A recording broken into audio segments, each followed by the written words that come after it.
Hi, I'm Henry Cavill. And I'm Millie Bobby Brown. We're here to explain everything you need to know about our new film, Enola Holmes 2. Here's a quick recap of what's happened in the first movie. Now, where to begin? Enola Holmes follows the younger sister of the famous and very muscular detective Sherlock Holmes. Yes, Sherlock Holmes. This guy.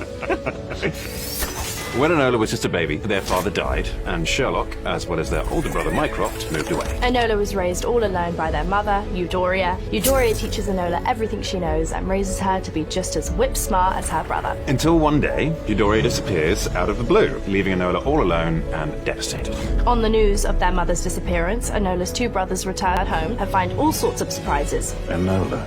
My God. It seems Eudoria had a whole secret life that Enola and her brothers knew nothing about. Mycroft wants to send Enola to a boarding school. I am not the villain here.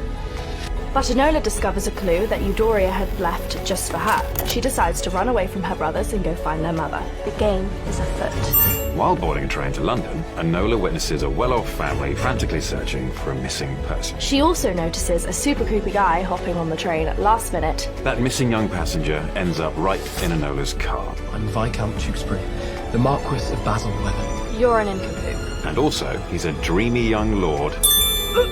Sorry, just vomited. But wait, creepy guy isn't there to find him, he's there to kill him. Enola decides to save Tewkesbury, and the two make a daring escape. Then the two make their way, rather romantically, to London together. Once there, Enola quickly learns what it's like to be in the bustling city of London, so she buys a dress. Duh. Butter up bacon. What? Right? Of course, Sherlock is on the case of his missing sister. Enola uncovers her mother's secret. She's doing underground work as a revolutionary fighting for women's rights. Her snooping leads her into another fight with the creepy guy, and unfortunately, this time, he drowns and kills Enola Holmes. Just kidding, I'm alive. Enola escapes and she follows another trail of clues that lead her into the real reason Tewkesbury's life is in danger. His scary uncle wanted to kill him so he could take his place as lord. We need to go to Basilweather. They are yet again attacked by that creepy guy, who Enola is finally able to finish off with some jiu-jitsu and a well-placed decoration. Then they finally discover the real culprit behind this scheme, Tewkesbury's own Nan. I'm afraid so. It's really messed up. Enola solves the case before her brother does, which Charlotte finds out the next day.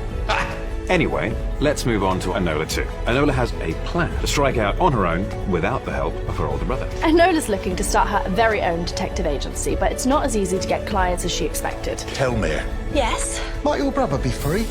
And just when it seems that Enola's going to have to close up shop, Is it true you find lost people? yes, she finally gets her first client, a penniless matchstick girl whose sister is missing. Meanwhile, Sherlock is taking a more active role in Enola's life, Sherlock? Why are you here? while trying to solve a new case of his own, one that even he can't seem to crack. Eudoria, their mum, remember, is still on the run and still blowing stuff up. And the young Viscount Tewkesbury is making a name for himself in the halls of Parliament. But to Enola, he's still a nincompoop. Indeed. And what can we do? Can Enola Holmes thrive as a detective in her own right? Just like her famous and muscular brother. Dare I ask, what new mystery is in store for the second greatest detective of all time? What will happen with her and that cute Lord Tewkes? Is he looking back? And how many times will Enola look at the camera? Watch Enola Holmes 2 and find out. Toodaloo!